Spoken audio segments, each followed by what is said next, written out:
وعلیکم السلام ورحمۃ اللہ تعالی وبرکاتہ۔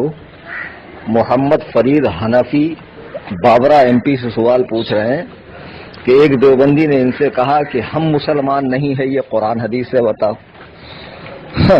لوگ عجیب عجیب مطالبات کرتے ہیں، عجیب عجیب تقاضے کرتے ہیں، اس کو شرم آنا چاہیے کم بخت کو کہ وہ اپنے کفر پر قرآن و حدیث سے دلیل مانگ رہا ہے۔ اور آج دلیل کیوں مانگ رہا ہے؟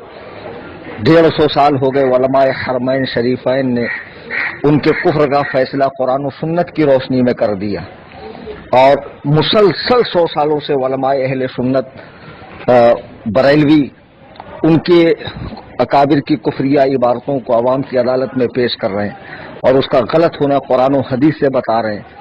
اس پر نہ جانے کتنی کتابیں لکھی جا چکی، کتنے مناظرے ہو چکے ہیں، کتنے بیانات ہو چکے ہیں، کتنی جھگڑے ہو چکے ہیں، اور اس کو اب تک نہیں پتا کہ وہ اور اس کے اکابر کافر ہیں۔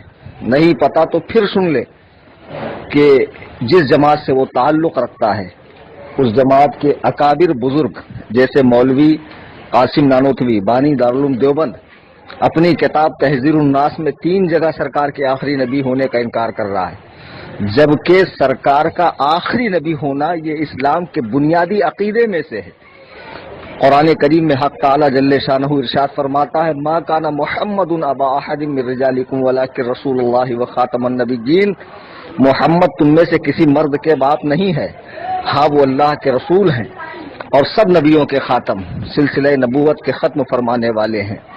تو سرکار کے آخری نبی ہونے کا انکار کرنا یا اس میں کوئی ایسا نیا معنی پیدا کرنا جو تواتر کے خلاف ہو، اجماع کے خلاف ہو، جو اوپر سے معنی آ رہا ہے اس کے خلاف ہو، یہ معنی کرنا آخری نبی کا کہ اب حضور کے بعد مرتبے میں کوئی بڑا نبی نہیں آئے گا لیکن نیا نبی آ سکتا ہے، یہ ختم نبوت کا انکار ہے۔ اور دیوبندی مولویوں نے کیا۔ مولوی رشید گنگوہی نے اللہ سبحانہ و تعالی کے لیے جھوٹا ہونا لکھا کہ اللہ تعالیٰ جھوٹ بول سکتا ہے۔ مولوی خلیل امبیٹوی نے براہین قاطیہ میں شیطان کے علم کو حضور کے علم سے وسیع تر مانا اور اس پر کہا کہ معاذ اللہ نص قطعی موجود ہے، دلیل قرآن و حدیث سے موجود ہے۔ پھر ان کا گرو گھنٹال اشرف علی تھانوی مولوی اشرف علی تھانوی لعنت اللہ علیہ اپنی کتاب حفظ الایمان جو حقیقت میں خبط الایمان ہے اس کے صفحہ 15 پہ سرکار کے علوم شریفہ کو بچوں، پاگلوں، جانوروں، درندوں، چرندوں، پرندوں، گزندوں، پاگلوں، حیوانات سے تشبیہ دیتا ہے۔ اس قدر سرکار اعظم صلی اللہ علیہ وسلم میں گالیاں بکنے کے بعد یہ مسلمان ہیں۔ اسلام کا انہوں نے حلوہ کھانے کا نام سمجھ رکھا ہے خبیثوں نے۔ کیا قرآن کریم یہ پڑھتے نہیں؟ سورہ توبہ میں انہوں نے دیکھا نہیں کہ 2 منافق بارگاہ رسالت میں بیٹھے ہوئے اور ایک اعرابی پوچھتا ہے، ایک بدو پوچھتا ہے اللہ کے رسول میرا اونٹ گم ہو گیا، بتائیں اونٹ کہاں ہے؟ یہ دونوں منافق باہر نکل کر کہتے ہیں دیکھو کیسا عجیب آدمی ہے، اونٹ گم ہو گیا ہے تو جنگل میں بیابان میں تلاشنا چاہیے، نبی کو کیا معلوم؟ بس اتنا ہی تو کہا۔ تو قرآن کریم کہتا لا تعتذروا قد کفرتم بعد ایمانکم، بہانے نہ بناؤ، یہ لوگ کافر ہو چکے ہیں ایمان لانے کے بعد۔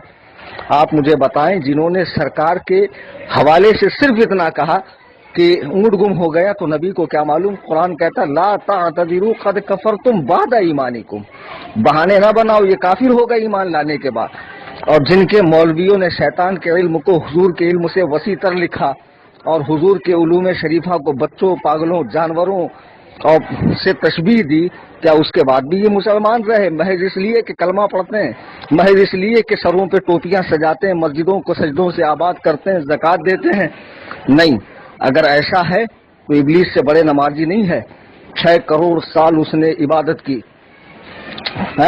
جنت کا مکین رہا، جنت کے اندر رہا کرتا تھا، فرشتوں کے ساتھ رہا کرتا تھا، صرف حضرت آدم کی تعظیم کا انکار کیا، اور تعظیم کا انکار کیا تو رب تعالیٰ نے فرمایا نکل جا، تو مردود ہے، وَإِنَّ عَلَيْكَ اللَّعْنَةَ إِلَىٰ يَوْمِ الدِّينِ، اور قیامت کے دن تک تیرے گلے میں لعنت کا طوق ہے۔ کیا کہا اس نے؟ حضرت آدم کو بشر کہا کہ میں ایک معمولی بشر کو سجدہ کروں؟ اللہ تعالیٰ کو کی غیرت کو جلال آ گیا کہ یہ میرے ایک نبی کی توہین کر رہا ہے، ان کو معمولی بشر کہہ رہا ہے، اور پھر جن کے مولویوں نے حضور کو اپنی طرح لکھا اور بڑے بھائی کی طرح لکھا، گاؤں کے چودھری کی طرح لکھا، کہیں حضور پاک علیہ السلام کو چمار سے زیادہ ذلیل لکھا، یہ سب لکھنے کے بعد یہ مسلمان ہے، اس خبیث سے کہنا کہ اگر تیری غیرت زندہ ہے، تیری غیرت مر نہیں گئی ہے، تو قرآن و حدیث کی روشنی میں اپنے اکابر کی عبارتوں کو پڑھ، اور تیرا ضمیر اگر مردہ نہیں ہوا تو خود سوچ لے کیا یہ عبارتیں یہ اسلامی بولی ہے، یہ قرآن کی بولی ہے، یہ صحابہ کی بولی ہے؟ نہیں، یہ تو کفر کی بولی ہے، یہ تو طاغوتی بولی ہے، یہ شیطان کی بولی ہے، اور اس کے بعد بھی تو کہتا ہے کہ ہم کافر ہیں، ثابت کرو۔ ارے پورا قرآن، حدیث، امت کا اجماع تمہارے کفر پر ناطق ہے، اور تجھے اس بات کی خوشی محسوس ہو رہی کہ تو کافر ہے، کفر پر خوشی محسوس ہو رہی ہے؟ شرم سے ڈوب مرو، اپنے اکابر کی عبارتیں دیکھو اور قرآن کریم کا فیصلہ سنو، احادیث کریمہ کا فیصلہ سنو، علماء اسلام کا فیصلہ سنو، علماء حرمین طیبین کا فیصلہ سنو، اور اس باطل دھرم سے، دیوبندی دھرم سے توبہ کرو۔